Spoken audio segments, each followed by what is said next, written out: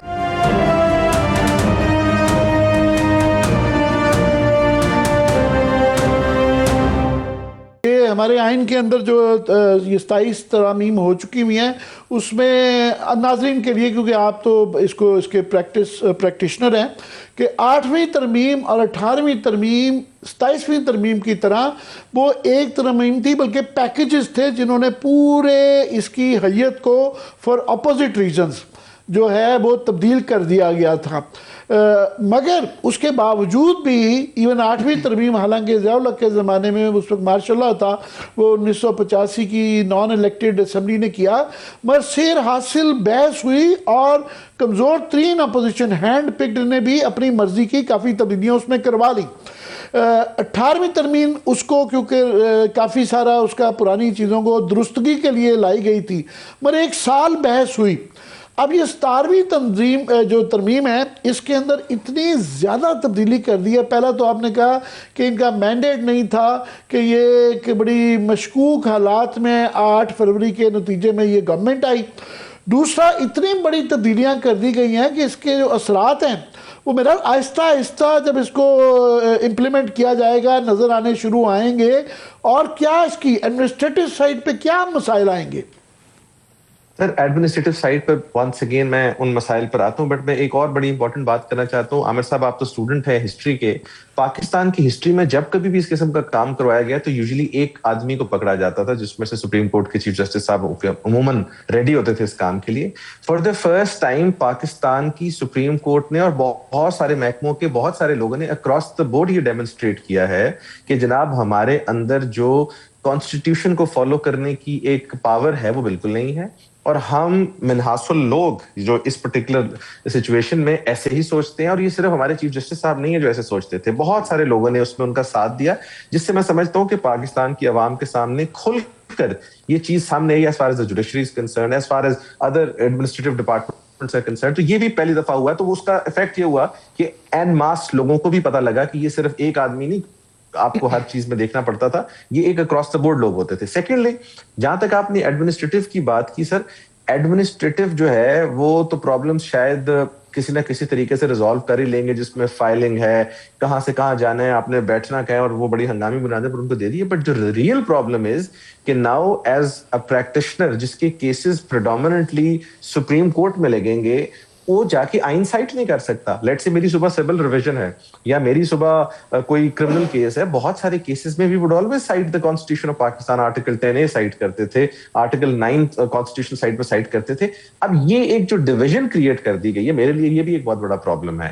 میں اپنے بہت سارے کیسز جو ہیں ان کے اندر آئین کا سہارا لیتا ہوں، بیکاز ہر چیز آئین کے اوپر آتی ہے ایٹ دی اینڈ. آپ یہ کہہ رہے ہیں، میں اس کو ناظرین کے لیے چاہ رہا ہوں کہ بڑا ہی اہم پوائنٹ ہے کہ کیونکہ اب آپ نے آئینی عدالت علیحدہ بنا دی ہے اور سپریم کورٹ علیحدہ بن دی ہے جو کہ اپیلیں سنے گی، تو اپیل سنتے وقت جو ہے آئین کا سہارا نہیں لیا جا سکتا کیونکہ اس کا مینڈیٹ نہیں ہے. یہ کہہ رہے ہیں آپ؟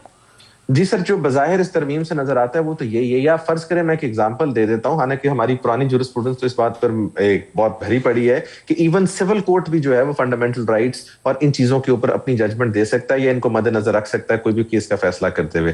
میں فرض کریں ایک سول دعوے میں سپریم کورٹ کے سامنے آتا ہوں اور سپریم کورٹ کے سامنے آ کے کہتا ہوں جی مجھے ایڈیشنل سیشن جج کی کورٹ میں یا سول کی کورٹ میں سنا نہیں گیا اور یہ میرا آرٹیکل 10A وائلیٹ ہوتا ہے، تو کیا اس سچویشن پر یہ اس ٹائم پر فیصلہ کیا جائے گا چونکہ ایک آئینی پروویژن سائٹ ہو گئی اور اس آئینی پروویژن کی انٹرپریٹیشن ہے یا اس کی امپلیمنٹیشن ہے یا انفورسمنٹ ہے، تو لہٰذا اس کو آئینی عدالت بھیج دیں؟ یہ اتنے زیادہ اس قسم کے مسائل ہیں، بلکہ ان میں سے ہنٹ بھی کیا تھا منصور علی شاہ صاحب نے کہ کیا یہ آئینی ہے یا غیر آئینی ہے، یہ کون سا کورٹ کیا کام کرے گا، کیا ہر جج جو ہے وہ آئین کو انفورس نہیں کر سکتا. اور یہ بات کہ کیا وہ جو سپریم کورٹ جو کہ ایپلیٹ کورٹ ہے اب وہ کیوں آئین کی بات نہیں کر سکتا یا آئین انفورس نہیں کر سکتا. ہماری تو آئین سے ہم رائٹ سے رائٹ ٹو پراپرٹی ہے، آپ کا رائٹ ٹو فیئر ٹرائل ہے، ڈیو پروسیس ہے، آپ کے میں سمجھتا ہوں بنیادی حقوق ایک طرف بیسک والے رکھ بھی دیں تو بہت سارے سول ایسے قوانین ہیں جو اپنی اسٹرینتھ ہی وہاں سے ڈرائیو کرتے ہیں. میں کیسے وہ آرٹیکل سائٹ نہیں کروں گا، اور اگر کروں گا تو مجھے بتایا جائے گا کہ چلیں جی آپ اس کو ذرا اکراس دا روڈ جا کے دوسری بلڈنگ میں آرگیو کر لیں. تو یہ جو چیزیں ہیں یہ ایڈمنسٹریٹو سائٹ پہ is going to be a problem, جو کہ آئینی بینچ میں بھی آ رہی تھی بٹ اب کھل کے آ جائیں گی، because now there is a separate federal constitutional court جو کہ یہ انسپائر ہوئے ہیں امریکہ سے. بٹ امریکن جو سچویشن ہے وہ بہت زیادہ ڈفرنٹ ہے. فیڈرل کانسٹیٹیوشن کورٹ امریکہ میں سال میں 16-17 کیس آتے ہیں اور وہ جب کوئی بہت بڑا میٹر آف پبلک امپورٹنس ہے سچ ایز لیٹس سے کوئی ابارشن کا ایشو ہے یا کوئی اس قسم کے ایشوز ہے تو وہاں جاتے ہیں. یہاں پر تو ہر وکیل جو ہے اس کی پریکٹس میں کہیں نہ کہیں سے آئین آتا ہے, تو آپ فیڈرل کانسٹیٹیوشن کورٹ اور دوسری کورٹ کو ڈفرینشیٹ کیسے کریں گے؟ یہ ججز کے لیے خود بھی بہت بڑی مشکل آئے گی. یہ بڑی آپ نے ایک کیوٹک سچویشن جو ہے نا وہ پیش کی ہے کہ جو انڈرسٹینڈنگ ہوتی ہے کہ آئین ایک کوہیرنٹ ڈاکیومنٹ ہوتا ہے جس کے اندر آئین, قانون اور پھر نیچے جو قواعد بنائے جاتے ہیں وہ سب کے درمیان ایک تھریڈ ہوتا ہے. آپ یہ نہیں کہہ سکتے کہ بھینس کی طرح جو ہے آدھا ڈیوائیڈ کر دیں کہ جی پچھلی ٹانگیں جو ہیں اس عدالت کو دے دیں اور اگلا سر وغیرہ جو ہے نا وہ دوسری عدالت کو دے دیں. ایک تو یہ مش میش ہو گیا. دوسرا, یہ تو آپ نے سپریم کورٹ کا ذکر کیا, میں وہ سمجھنا چاہتا ہوں انتظامی مسائل کہ جب آئینی عدالت میں کیونکہ اب یہ کامن لا اور اس کا جو سول لا کا مش میش بنا دیا ہے تو پریسیڈنٹس کیس لا جو کہ کوٹ کرنے کا ایک طریقہ تھا, یہاں پہ 78 سال سے ہمارے وکلاء کی وہی ٹریننگ تھی اور ججز کی بھی تھی, تو ادھر جو جائے گا اس کے کیا مسائل ہوں گے؟ جی سر, وہ آپ نے بہت امپورٹنٹ بات ہائی لائٹ کی ہے کہ لیٹ سے میں ایک ججمنٹ سائٹ کرتا ہوں کورٹ آف اپیلز, لیٹ سے میں اس کو سپریم کورٹ تو نہیں کہوں گا, کورٹ آف اپیلز کہتا ہوں. کورٹ آف اپیلز میں میں سپریم کورٹ کی ججمنٹ سائٹ کرتا ہوں. اس ججمنٹ میں آئین کی تشریح بھی آئی ہوئی ہے, تو سپریم کورٹ کیا اس کو فالو کرے گا یا کہے گا کہ آپ ایسے کریں پچوڑ صاحب جائیں ذرا آئینی بینچ میں تھوڑی دیر کے لیے تشریف لے جائیں, یا آئینی بینچ والے کہیں گے آپ ذرا دوسری سپریم کورٹ آف اپیلز میں تشریف لے جائیں. میں آپ کو ایکچوئل ایگزامپل دے دیتا ہوں. فرض کریں ہمارے بہت کامن کیسز ہوتے ہیں, میں خود بھی بہت سارے کر رہا ہوں, جہاں پر خواتین کو ڈس انہیرٹ کیا جاتا ہے. اب خواتین کا right to own property and right to inheritance is also a fundamental right under the constitution of Pakistan, اور خواتین کی رائٹ جو پراپرٹی کی پروٹیکشن ہے اس کے لیے تو اسپیشل آئین میں آرٹیکل ہے. تو کیا اس کام کے لیے میں اپنی کورٹ آف اپیل میں جاؤں گا یا میں جاؤں گا آئینی بینچ میں؟ نمبر 1. نمبر 2, میں آپ کو بہت بیسک رینٹڈ پریمیسز کا کیس بتاتا ہوں کہ آپ ایوکٹ ہوتے ہیں یا لینڈ لارڈ جو ہے وہ اپنی پراپرٹی کو انٹائٹلڈ ہے رکھنے کے لیے, وہ اپیل جاتی ہے سپریم کورٹ تک. تو کیا میں وہاں جا کے آرگیو کروں گا جی کہ right to own property is a fundamental right that I have and I should not be deprived of that, تو میں اب اس کو آرگیو کرنے کے لیے چلا جاؤں آئینی بینچ اکراس دا روڈ, یا جناب اس کو سن سکتے ہیں یا میں جناب کے آگے بات کروں؟ یہ 2 چھوٹی چھوٹی آپ کو میں نے ایگزامپل دی ہیں بیکاز ان سے زیادہ بیسک کیسز کوئی ہو نہیں سکتے. اور ان 2 کیسز میں بھی اگر مجھے آئینی مسائل آ رہے ہیں تو جو تھوڑا سا بھی کمپلیکیٹڈ کیس ہوگا, جہاں پر جورسڈکشن چیلنج ہے, جہاں پر لیٹس ایک آرڈر ہوتا ہے, ہمارے ورڈ کورم نان جوڈیس ہے کہ انیشلی ہی آرڈر غلط ہے یا فرام انہیرنٹ ایب انیشو ہی غلط ہے, وہ اس کو میں لے کے کہاں جاؤں گا؟ سو میں سارا دن بیسکلی 2 عدالتوں کے بیچ میں شٹل کرتا رہوں گا, یا میں چیلنج کیا کروں گا ہر دفعہ کہ سر اس کو وہاں بھیج دیں. تیسری بات, ایگزیکٹو کے پاس اور سپریم کورٹ کے پاس ایک بہت ساری لیوریج آ گئی ہے کہ وہ کسی بھی کیس کو based on their understanding of the constitutional issue involved in that case they can send it to the supreme court, court of appeals اور دا فیڈرل کورٹ. تو وہ, اور تیسری بات اور 4th امپورٹنٹ بات کہ ہمارے چیف جسٹس صاحب جو کہ ان کو ٹائٹل تو انہوں نے واپس کر دیا ہے, وہ کس کس کے چیف جسٹس ہوں گے, وہ کہاں کہاں پر اپنے فرائض سر انجام دیں گے. تو یہ ساری کی ساری سچویشن ہے جس کے اوپر یا تو پھر ججمنٹس آئیں گی, اور جب تک ججمنٹس آئیں گی میرا خیال ہے کہ ہو سکتا ہے کوئی نئی ترمیم آ چکی ہوگی. سو یہ میں ایک پریکٹیشنر کے مسائل بتا رہا ہوں. اب میں آئین کی جو اسپرٹ ہے اس پہ تو بات کرنی چھوڑ دی ہے, وہ عام کا طاقت کا سر چشمہ تو میں ویسے بھول گیا ہوں. میں اس وقت جو ہے اپنی جو کھانے پینے کا جو اپنا ہمارا معاش ہے اس کے چشمے کے لیے زیادہ پریشان ہوں کہ میں نے جا کے آرگیومنٹ. یہ آپ نے تو بطور بیرسٹر اپنے مشکلات بتائی ہیں نا, میں سوچ رہا ہوں کہ جو ججز آج جو یہ فیصلے لکھا کریں گے وہ بھی بڑی نظر رکھیں گے کہ یہ کیا کورٹ آف اپیل جسے آپ کہہ رہے ہیں وہ کیسے آئین کو کوٹ کیے بغیر جو ہے فیصلہ لکھیں گے, اور آئین والے صرف آئین تک محدود رہ کے کیسے لکھیں گے. بڑا ایک مزدار اور سائل جو عام آدمی ہے وہ تو مجھے لگتا ہے اس طرح ہاسٹل میں ہوتا تھا کہ جی پہلے آپ مور لگوا کے آئیں, کس کس کے پیسے دینے ہیں, لائبریری سے بھی لے کے آئیں, دھوبی سے بھی لے کے آئیں, سب سے مور لگوا کے آئیں کہ یہ آئینی ہے کہ غیر آئینی ہے. یہ مسئلہ. دوسرا ایک میں امپورٹنٹ پوائنٹ میں چاہ رہا ہوں کہ لاسٹ وہ آپ سے کہ یہ جو آرگیومنٹ ایگزیکٹو لیتی تھی رانا ثناء اللہ, بڑا اکثر سننے میں آتا تھا کہ جی یہ آپ کیسے کہہ سکتے ہیں کہ جوڈیشل کمیشن آف پاکستان جو ہے یہ ایگزیکٹو کنٹرول نہ دیکھیں نا, 5 جج ہم نے انڈیپینڈنٹ سینئر موسٹ لگائے ہوئے ہیں اور جو ہے 2 اپوزیشن کے لوگ بھی ڈالے ہوئے ہیں اور ایک بار کونسل کا نمائندہ, تو میجورٹی تو نہیں ہے گورنمنٹ کی. اب یہ جو سینئر موسٹ ججز ہیں اس کے اندر اب 2 جج جو ہیں, ایک چیف جسٹس جو آئینی عدالت کے ہوں گے اور دوسرا سینئر موسٹ جو کہ عامر صاحب جو کہ جونیئر ترین تھے, اب وہ سینئر موسٹ بن گئے ہیں اس ترمیم کے نتیجے میں. تو ابھی کوئی شبہ رہ گیا کہ ایگزیکٹو کنٹرول نہیں ہوگی جوڈیشل کمیشن آف پاکستان اور سپریم جوڈیشل کونسل؟ دیکھیں سر، میں اس سوال کا جواب خود دینے کے بجائے، میں وہ کہتے ہیں نا جب ہم کورٹ میں آرگیو کر رہے تھے تو کہتے ہیں my lord I refer to such and such document, so I refer to justice Mansoor Ali شاہ's letter, I refer to Justice Atar Manilla's letter, I refer to Justice Shams Mahmood Mirza's resignation. ان سب میں اگر 27ویں ترمیم کو ریفر کر کے ریزگنیشنز دیے گئے ہیں یا اس کو ایک بیسس بنائی گئی اور شاہ صاحب نے تو اس کو ایکسپلین کیا ہے، تو آئی ایم شیور ان کی انڈرسٹینڈنگ میرے اور آپ سے تو بہت بہتر ہے. بہت بہت شکریہ آپ کے ہمارے وقت دینے کا. جی بہت شکریہ. محمد احمد پنسوتا ہمارے ساتھ موجود تھے. ڈیٹیل سے ڈسکشن کریں گے اس بریک کے بعد، ہمارے ساتھ رہیے.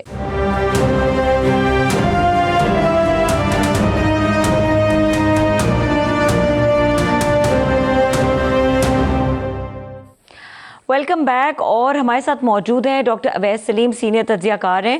عامر صاحب یہ جو ان کو ویلکم کریں گے. السلام علیکم عامر صاحب. یہ جو اقوام متحدہ کی سلامتی کونسل نے ٹرمپ کا جو غزہ امن منصوبہ ہے اس کی قرارداد کی منظوری دے دی ہے، اس کے اوپر آپ کو کیا لگ رہا ہے کہ اس کی جو یہ مندرجات ہیں وہ کس طریقے سے امپلیمنٹ ہو سکیں گے؟ جی یہ اس کی جو ایک بہت سب سے بڑی ایک خوبی ہے اس کا ضروری قرار کرنا پڑتا ہے کہ کم از کم جو ہے وہ غزہ میں امید کی جاتی ہے کہ اس سے سیز فائر ہو جائے گا، کہ وقتی طور پہ جو ڈیلی جانوں کا ضیاع تھا پچھلے سیز فائر کے باوجود اسرائیل کے حملے نہیں تھمے تھے، تو اب یہ امید کی جاتی ہے کہ شاید اس سے تھم جائیں، ورنہ ادروائز اس کے اوپر بے تحاشا ابھی سوالات ہیں. پہلی بات تو یہ کہ جب یہ پہلا یہ جو پیش کیا گیا تھا ڈرافٹ وہ بہت سخت تھا، اس کے بعد پھر یہ نرم کر کے یہ جو بلو ڈرافٹ فائنلی جو اپروو کیا گیا ہے اس کے اندر یونائٹڈ نیشن سیکورٹی کونسل کی اس کے اوپر مہر تو لگ گئی ہے، مگر یہ یونائٹڈ نیشنز کی پیس کیپنگ فورس نہیں ہے، یہ جو ہے ٹرنڈ کنٹرول جو ہے امریکہ کے کنٹرول میں، مصر اور جو ہے وہاں پہ اسرائیل جو ہے، یہ تین ملک اس کے اندر ان کا ایک ایکٹیو رول ہوگا. باقی جو سیکورٹی کونسل کے اندر 15 جو اس کے رکن ہیں، ہم بھی جو ہے پرماننٹ ممبر ہیں، تو ہمارے سمیت 13 نے اس کے لیے ہاں کر دی. چین اور روس نے اس کی جو ہے نہ بھی نہیں کی مگر ہاں بھی نہیں کہی، انہوں نے ایبسٹین کیا، ایبسینشیا میں ان کے یہ ہوا ہے. تو اس کی ایک سیکورٹی کونسل کی بہرحال اس پہ مہر تو لگ گئی ہے، مگر سوال اس کے یہ ہیں کہ کیا یہ عمل درآمد اس پہ کس حد تک ہو پائے گا. ابھی اس کی کلیئرٹی نہیں آئی ہے کہ جو آئی ایس ایف ہوگی، جو انٹرنیشنل اسٹیبلائزیشن فورس جو بنائی جائے گی، اس کے اندر کن ممالک کی افواج اس کے اندر ہوں گی. دوسرا بورڈ آف پیس کا بھی جو ہے یہ تو کہا گیا ہے، کیونکہ یہ تمام دنیا کے ممالک، مسلم ممالک نے بھی اور جو P5 کے ممبرز نے بھی یہ کہا کہ اس کے اندر ذکر ہی نہیں ہے پیلسٹینین اتھارٹی کا یا 2 اسٹیٹ 2 ریاستی حل کا. تو اس کے بعد اس کے اندر ایک مبہم سا اشارہ دے دیا گیا ہے کہ جی اگر حالات یہاں بہتر ہوں گے تو کسی سٹیج پہ اس طرف بات جا سکتی ہے. مبہم سا ہے. اسرائیل نے ماضی میں بھی جو 60s سے جو قبضے کیے ہوئے ہیں، ایک دفعہ قبضہ ہو جائے وہ نہیں چھوڑتے، اور وہ مکر جانے کی ان کی ایک پرانی تاریخ بھی رہی ہوئی ہے. دوسرا کہ پیلسٹینینز کو اس کے اندر کیسے انوالو کرنا ہے، کہ کیا وہ پیلسٹینین اتھارٹی نے تو اس کی ہاں کر دی ہے مگر حماس نے اس کی نہ کی ہے. ان کے بقول کہ اب یہ کیسے کیا جائے گا، کہ یہ اس کے اوپر بھی سوال ہے. دوسرا یہ ہے کہ ٹوٹل کنٹرول جو امریکہ کا، اسرائیل کا اور ٹو سم ایکسٹینٹ ایجپٹ کا اس کے اندر بڑا کلیدی رول ہے. تو وہ جو کروائیں گے حماس سے خالی کروائیں گے جب یہ علاقے، تو اس کے اندر کیا اس کے اندر کلیئرلی اب مینڈیٹ ان کو ہو گیا ہے فورس کا استعمال کرنے کا. تو جو پہلے اسرائیلی کر رہے تھے یا امریکی کر رہے تھے، تو اب یہ فورس جا کے وہ والا رول کلیئرلی ان کو یہ ادا کرنا پڑے گا. اب اس کے کیا ریپرکشنز ہوں گے، یہ امپلیمنٹ ہوگا نہیں ہوگا، کافی سارے سوالات ہیں. میں چاہوں گا ڈاکٹر صاحب اس کے اوپر ذرا اپنا اوور ویو دے دیں. جی ڈاکٹر صاحب، آپ امریکہ میں بیٹھے ہوئے ہیں، کیسے دیکھ رہے ہیں اس کو؟ بہت شکریہ عامر صاحب. دیکھیے، جب ہم نے پچھلی دفعہ اس پروپوزل پر بات کی تھی، جب یہ سامنے آیا تھا، تو ہم نے یہ اتفاق کیا تھا کہ ایک انڈیسنٹ ہیسٹ ہمیں نظر آ رہا ہے. بہت جلدی میں امریکی انتظامیہ ہے اس کو نافذ کرنے کے لیے، اور اس وقت ابھی تک یہ اقوام متحدہ کی سیکیورٹی کونسل میں نہیں بھیجا گیا تھا. اب جو صورتحال ہمارے سامنے آئی ہے اس کو ہم 2 طرح سے دیکھ سکتے ہیں. ایک تو پاکستان کے حوالے سے، جو کہ ظاہر ہے ہمارا امیڈیٹ کنسرن بنتا ہے، اور ایک انٹرنیشنل کمیونٹی کے حوالے سے. چین اور روس دونوں اس وقت جو عالمی منظرنامہ ہے اس میں امریکہ کے مخالف کھڑے ہیں، ان کے مخالف وہ ایک بلاک بنا رہے ہیں، اور وہ ظاہر ہے یہ نہیں چاہتے تھے کہ صدر ٹرمپ کا جو ایک پلان آف ایکشن ہے اس میں وہ ان کے ساتھ کھڑے ہوئے نظر آئیں۔ دوسرا میرا خیال ہے کہ ایک کوشن جو ہے وہ بھی ایکسرسائز کیا انہوں نے، وہ شاید جیسے ہم اتنے زیادہ آپٹمسٹ نہیں ہیں اس کے بارے میں کہ اس سے کوئی بہتر نتیجہ نکل سکتا ہے لانگ ٹرم میں، شاید وہ بھی نہیں ہے۔ اب کچھ خدشات ایسے ہیں جن کی طرف آپ نے خود اشارہ کر دیا ہے۔ پہلی بات تو یہ کہ اس پورے منصوبے کے جو نکات ہیں وہ اس میں وزن بہت زیادہ اسرائیل کے پلڑے میں ڈالا گیا ہے، وہ سکیوڈ ہیں اسرائیل کے موقف کی طرف، اور اس میں فلسطین یا فلسطینیوں کا موقف جو ہے وہ اس طرح سے اس کو جگہ نہیں دی گئی۔ دوسری بات یہ کہ پورا یہ جنگ پچھلے 2 سال کی اور جو مظالم اسرائیل نے کیے ہیں ان کا جس بنیاد پر انہوں نے کیا ہے وہ تو ہے ہی حماس۔ وہ یہ کہتے ہیں کہ حماس جو ہے جب تک ہمیں ریزسٹنس دیتی رہے گی ہم اس کو سلسلے کو ختم نہیں کریں گے۔ ڈی ملٹرائز اب جب وہ اس پلان کے تحت کروانا چاہتے ہیں اس پورے خطے کو، حماس کو وہاں سے باہر نکالنا چاہتے ہیں، حماس کے پاس جو ان کے قیدی ہیں ان کا تبادلہ چاہتے ہیں۔ اب حماس نے اگر شروع سے ہی اس پلان کو مسترد کر دیا ہے اور انہوں نے لفظ استعمال کیا ہے کہ یہ اسرائیلی جارحیت اور اسرائیل کا جو قبضہ ہے اس کو آگے بڑھانے کا منصوبہ ہے، تو یہ تو پھر وہی نان سٹارٹر ہو جائے گا۔ اور آپ نے بالکل درست اس خدشے کا اظہار کیا کہ اگر یہ جو انٹرنیشنل اسٹیبلائزیشن فورس ہے وہ اسٹیبلائزیشن کرنے کے بجائے وہ خود جارحانہ کارروائیوں میں وہاں جا کے ملوث ہو جاتی ہے تو وہ تو پھر اسرائیل کے ساتھ کھڑے نظر آئیں گے اور پارٹ آف دا پرابلم ہو جائیں گے، پارٹ آف سولوشن ہونے کی بجائے۔ سو اس میں بہت ساری ایسی چیزیں ہیں جن کے بارے میں اس وقت ابہام ہے۔ اب صدر ٹرمپ نے خیر مقدم تو کیا ہے اور انہوں نے کہا ہے کہ آئندہ چند ہفتوں میں آپ کے سامنے وہ نام آئیں گے جو بورڈ آف پیس ہے اس میں شامل ہوں گے، اور میں یہ امکان میرا خیال ہے بڑا سیفلی ظاہر کر سکتا ہوں کہ اس میں امریکی جو صدر ٹرمپ کی ٹیم ہے، جو ان کے قریبی لوگ ہیں، ان کی بہت زیادہ اکثریت ہوگی، اور اس میں زیادہ تر کوئکلی ڈاکٹر صاحب 2 چیزیں۔ ایک جو ہے کہ نیتن یاہو نے پہلے ہی یہ اس میں مبہم جو اشارہ کیا گیا ہے کہ اگر مستقبل میں وہاں بہتر حالات ہوں گے اور جو پیلسٹینین کے نمائندے جو کہ فلٹر ہو کے ان کی مرضی کے مطابق کے چنے جائیں گے تو شاید کوئی سوچا جا سکتا ہے پیلسٹینین کی نمائندگی کا فیوچر سٹرکچر میں۔ نیتن یاہو کا کل کا ہی بیان ہے کہ ابھی یہ ڈرافٹ بھی پاس بھی نہیں تھا ہوا، انہوں نے انٹرنلی یہ کہا کہ ہمیں کسی صورت میں کوئی ایسا سولوشن قبول نہیں ہے جس کے اندر 2 اسٹیٹ 2 ریاستی حل کا ذکر بھی ہو، کیونکہ ہم یہ جارڈن ریور تک جو علاقہ ہے اس کو نہیں چھوڑیں گے۔ تو کلیئرلی وہاں سے تو یہ چیز آ گئی ہے۔ تو دوسرا پاکستان جو ہے ابھی تک ہمارا جو ہم نے ڈرافٹ دیا تھا جس کو قبول نہیں کیا گیا، مگر اس کے اندر جو ہم نے کم از کم وہاں پہ اپنے کنسرنز تشویش ظاہر کی تھی، اس کے بعد یہ لگتا ہے کہ پاکستان کی گورنمنٹ جو ہے وہ ہم افورڈ نہیں کر سکتے ہیں اس مبہم سے اس کے اندر اپنی فوجیں بھیجنا۔ تو کیا مشکلات ہیں وہاں پہ جو ISF بنائی جائے گی ہمارے جیسے ملکوں کو وہاں فوج بھجوانے میں؟ دیکھیے 2 چیزیں ہیں۔ ایک تو یہ کہ یہ جیسے آپ نے نیتن یاہو کے بیان کی طرف اشارہ کیا، میرا خیال ہے کہ پوری دنیا جو اس وقت انہیں مظالم کا ذمہ دار قرار دے رہی ہے وہ بعد میں اپنے مظالم کو جسٹیفائی کرنا شروع ہو جائیں گے، یہ کہہ کے کہ جی دیکھیں ہم نے تو بڑی دیانتداری سے کوشش کی تھی، ابھی حماس والے ہی نہیں مانے تو اب ہم کیا کریں۔ اب تو ہم جو کر رہے ہیں وہ کرنے میں حق بجانب ہیں۔ اب پاکستان کے لیے میرا خیال ہے بڑی مشکل آ گئی ہے۔ پاکستان کے لیے بھی اتنی جلدی اس قرارداد کے حق میں ووٹ دینا، خاص طور پر اس صورت میں جب کہ ہمارے وزیر خارجہ پارلیمان کے اندر کھڑے ہو کر ایک دفعہ بیان دے چکے ہیں کہ جو پہلا ڈرافٹ آیا تھا وہ ڈرافٹ نہیں تھا جس پر اتفاق کیا تھا ان ملکوں نے، تو اتنی جلدی شاید اس فہرست میں کھڑا نہیں ہونا چاہیے تھا۔ اب آپ ووٹ دے چکے ہیں، پیلسٹینین اتھارٹی اس کو ویلکم کر چکی ہے، تو بڑا مشکل ہوگا ایک ایسے وقت میں جب ہماری حکومت صدر ٹرمپ کی خوشنودی حاصل کرنے کے لیے بھی ہر حد تک جا رہی ہے، انہیں نوبیل انعام کے لیے بھی نامزد کر رہی ہے، کہ اب یہ بعد میں جا کے ان کو کہیں کہ جی نہیں ہم اپنی فوجیں نہیں بھیج سکتے۔ سو مجھے اب یہ بڑا مشکل نظر آتا ہے، اور یہ سیاسی طور پر ملک کے اندر جو ہے انہی تمام محرکات کی وجہ سے جنہیں ہم نے پہلے ڈسکس کیا جو اس پورے منصوبے میں ہمیں نظر آ رہے ہیں، یہ نہ صرف سیاسی طور پر ایک مشکل فیصلہ ہوگا اور بلکہ فارن پالیسی کے حوالے سے بھی، کیونکہ بڑا بیلنس کر کے ٹریڈیشنلی چلنے کی کوشش کی ہے پاکستان نے بھی، وہاں پر بھی جو یہ توازن ہے وہ مجھے لگتا ہے کہ خراب ہوگا پاکستان کا. لیکن مجھے ذاتی طور پر اب نظر نہیں آتا کہ پاکستان اس سے باہر رہ سکے گا.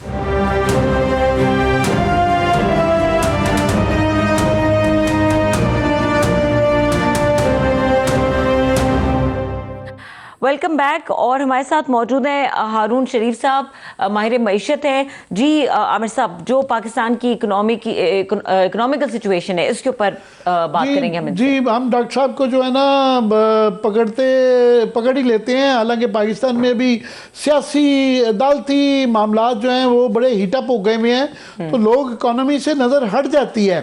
تو مگر بڑا ضروری ہے دیکھنا کہ اچھی بری خبروں کا جو ہے تجزیہ کیا جائے. اچھی خبریں یہ ہیں کہ ریمیٹنسز کی اچھی خبریں آ رہی ہیں، اور ہم پتہ نہیں، یہ ڈاکٹر صاحب بتائیں گے کہ جو ہماری اس وقت پالیسی ہے کہ ہم نے گروتھ کو کرب کر کے جو ہے وہ جسے کہتے ہیں کہ وہ کرنا ہے، ایک لفظ یوز کیا جاتا ہے کہ اس کو سٹیبلائز کرنا ہے اکانومی کو. اس کا کیا مطلب ہے؟ ہمیں بتایا گیا ہے کہ جناب کرنٹ اکاؤنٹ ڈیفیسٹ جو ہے وہ $730 ملین کا 4 مہینے کا آ گیا ہے، جو فرسٹ کوارٹر کے حوالے سے بہت زیادہ ہے. اور ٹریڈ ڈیفیسٹ جو ہے 4 مہینے کا 12 بلین ہے. وہ امپورٹس ہماری بڑھ رہی ہیں، ایکسپورٹس تقریباً وہیں پہ کھڑی ہوئی ہیں. ڈاکٹر صاحب اچھی بری خبریں کیا ہیں؟ What is good and what is bad? جی اچھی خبریں تو یہ ہیں کہ حکومت کی قرض کو واپس کرنے کی صلاحیت پہلے سے پچھلے سالوں سے بہتر ہے. تو ان کے پاس کچھ مزید بوروڈ فنڈز بھی ہیں، کچھ ریزروز بھی ہیں، کچھ انٹرنیشنل بانڈ بھی فلوٹ کر رہے ہیں. ڈپلومسی میں بھی کچھ سکسیس ہے، تو اس کی وجہ سے جو قرض دینے والے ملٹی لیٹرل اور بائی لیٹرل لوگ ہیں ان کے لیے ایک اچھا کلائنٹ ہے جو بھی ڈیفالٹ نہیں کرے گا. تو یہ ایک اچھی خبر ہے، اور حکومت کی معیشت کے لیے اچھی خبر ہے، کیونکہ ان کی معیشت وہاں رک جاتی ہے کہ جی ایز لانگ ایز ہمارا ڈیفیسٹ اور خرچے پورے ہو رہے ہوں تو ہم آگے چلتے جائیں، بھلے قرض لے کے چلیں. جو اصل حقیقت کے نمبرز ہیں کہ دیکھیے پچھلے سال سے 23-24 سے جو 24-25 کا ہیومن ڈیولپمنٹ انڈیکس ہے، ہم دنیا میں 168ویں نمبر پر ہیں 193 میں سے. جو پہلے 161 پہ تھا، تو ہم 7 درجے مزید نیچے چلے گئے ہیں. غربت کی سطح جو ہے وہ 40% ہے اوور آل ورلڈ بینک کا جو بھی فیوچر ایسٹیمیٹ ہے، اور جو ہمارے ڈپرائیوڈ پروونسز ہیں اس میں بے تحاشا زیادہ ہے.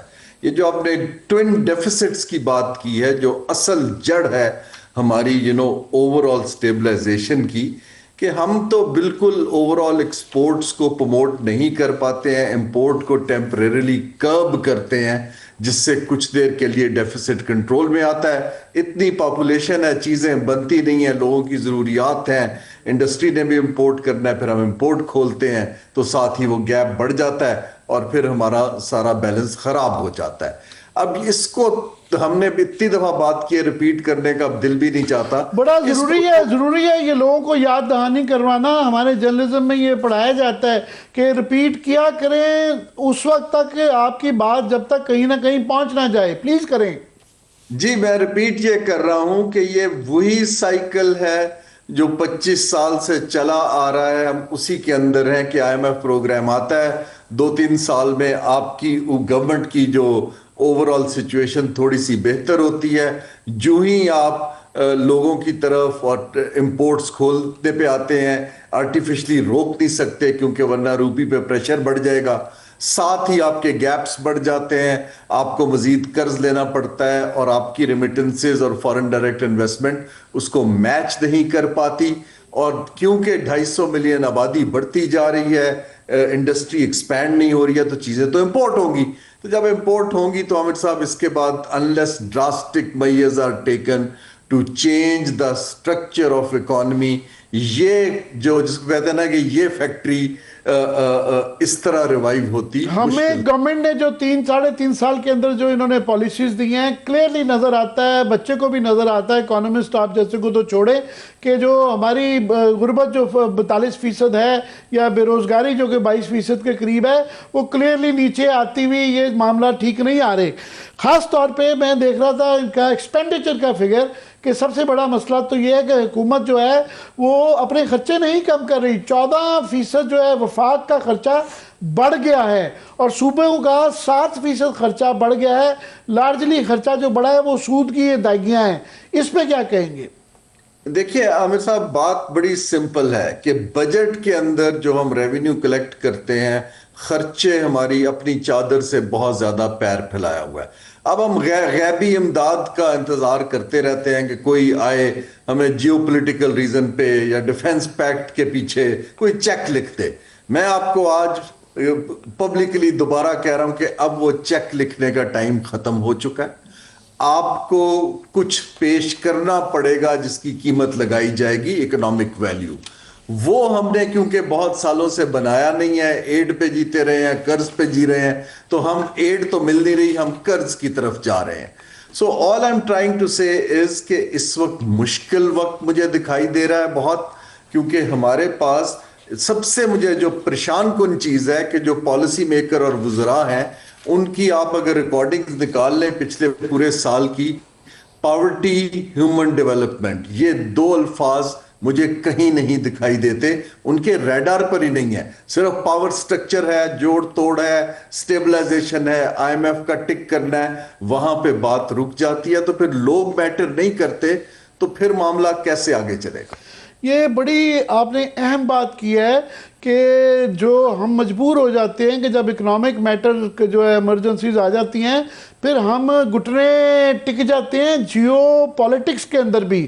اور اس وقت آپ کے جوائن کرنے سے پہلے ہم یہی ڈسکس کر رہے تھے کہ ISF جو بنائی گئی ہے غازہ کے اندر, تو ہم کسی طور پہ بھی افورڈ نہیں کرتے کہ اس کے بڑے مبہم سے ایجنڈے کے اوپر جو ہے اپنی افواج کو بھیج سکیں. تو اس طرح کی جب اکنامک سچویشن آ جاتی ہے کہ جب آپ بالکل قبضے میں ہوتے ہیں تو آپ کی ولنریبل ہو جاتے ہیں, کیا کہیں گے اس کے اوپر ڈاکٹر صاحب؟ جی ہمیں دکھائی دے رہا ہے ہماری bargaining power vis-a-vis international agencies and countries eroded ہو گئی ہے اتنی کہ اب دیکھیں نا سیکورٹی کاؤنسل میں کل چین اور رشیا نے ابسٹین کیا, پاکستان نے سپورٹ کیا ہے. اب اس کے فارن پالیسی کے بھی اثرات ہیں, آپ کے اوپر فسکل اثرات بھی ہیں, اور لانگ ٹرم ایک خطے کے اندر آپ کی سٹینڈنگ کی پوزیشن جو ہے اب کنفیوزڈ ہو گئی ہے. یہ چیزیں جب آپ معاشی طور پہ کمزور ہوتے ہیں, نہ آپ ہمسائے سے پاور سے بروکریج کر سکتے ہیں نہ انٹرنیشنل پاور سے, آئی تھنک یہ اس کے اندر سپیس کھول کے کھلی بات ہونی چاہیے کہ ہمیں اب اگر کھڑے ہونا ہے تو پھر ایلیٹ کو سیکریفائس کرانا پڑے گا, اور تو کوئی مجھے طور طریقہ دکھتا نہیں ہے. جی بہت ہی اہم بات ہے کہ ہمیں مضبوط ہونا پڑے گا, ورنہ اور کوئی جو ہے ورنہ یہ شارٹ کٹس اور یہ گھٹنے ٹیکنے والا معاملہ چل رہا ہے. اور بس ہماری یہ کوشش ہوتی ہے کہ خود کرنیں ڈھونڈیں, گورنمنٹ ہمیں کوئی خوشی کی کرنیں نہیں دے رہی ہوتی. ہم کبھی ریمیٹنسز کے طور پہ, کبھی ان کی جو چھوٹی چیزیں جو ہیں ان کو ہائی لائٹ اوورلی بھی کر دیتے ہیں کہ شاید کچھ امید لگ جائے, مگر پالیسی کے اندر اس کا کوئی ریفلیکشن دور دور تک ہمیں نہیں نظر آ رہا. بہت بہت شکریہ ہارون آپ کا ہمارے لیے وقت نکالنے کا. جی عامر صاحب, لاسٹ منٹ کنکلوڈنگ کامنٹس کیا دیں گے آپ؟ اچھا, میں جو ہے کنکلوڈ تو اپنے طرف سے کر رہا تھا. یہ بڑی اہم بات کی گئی ہے کہ ہمارے پاس یہ اس وقت ہمیں یہ ISF اور یہ معاملات جو ہیں یہ ہمارے سروائیول کے لیے بڑے ہی ضروری ہیں کہ اس کے اوپر ہم اپنے مفاد کے اندر جو ہیں یہ فیصلے کریں.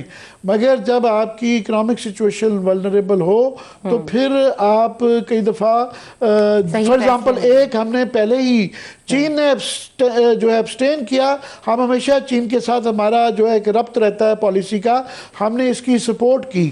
تو اس کے اثرات صرف یہ نہیں کہ ہمارے مفادات میں, ہمارے دوست ایلائز کے ساتھ بھی وہ بھی غور کر رہے ہوں گے کہ ہم کس باسکٹ میں اپنے انڈے رکھ رہے ہیں. جی بالکل, بہت شکریہ پروگرام دیکھنے کے لیے. اس وقت ختم ہو گیا ہے, اجازت دیجیے, اللہ حافظ.